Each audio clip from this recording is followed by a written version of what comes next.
more on that story about Russia pulling out of the Open Skies Treaty. So, Stuart, help us understand why Russia waited till now to exit this treaty.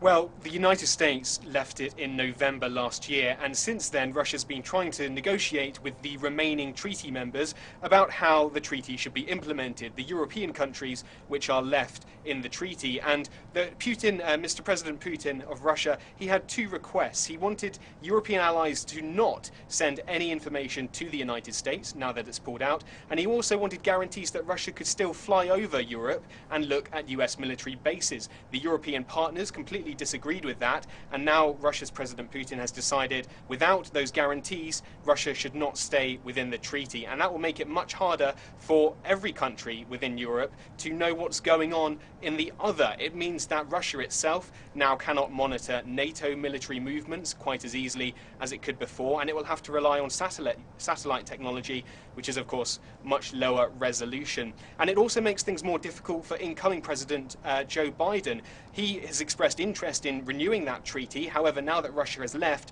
that's going to be a bigger task for him to try and work out. One example of why this treaty was so useful since it came in 1992 was around the conflict in Ukraine in 2014. It allowed the international community to make flights on the Ukraine-Russia border to find out whether or not Russia had troops lined up on the Ukrainian border. The international community that way learned that Russia was not lining up troops on the Ukrainian border, and therefore could worry slightly less about what was going to happen. But now things are much, much tougher, and trust and understanding of what each side is doing is going to be much more difficult to guarantee.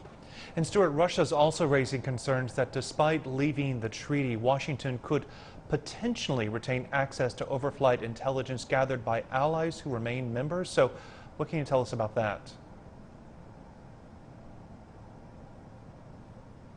Yeah, that's the biggest concern, which the US has the advantage of not being part of the treaty, which means Russia can't fly over the US, but the European allies, the NATO allies of the US, could simply make the flights themselves over Russia and just send back the info to the United States. It's that disparity of information gathering that Russia was so annoyed about, and one of the main reasons that it's decided to leave this treaty.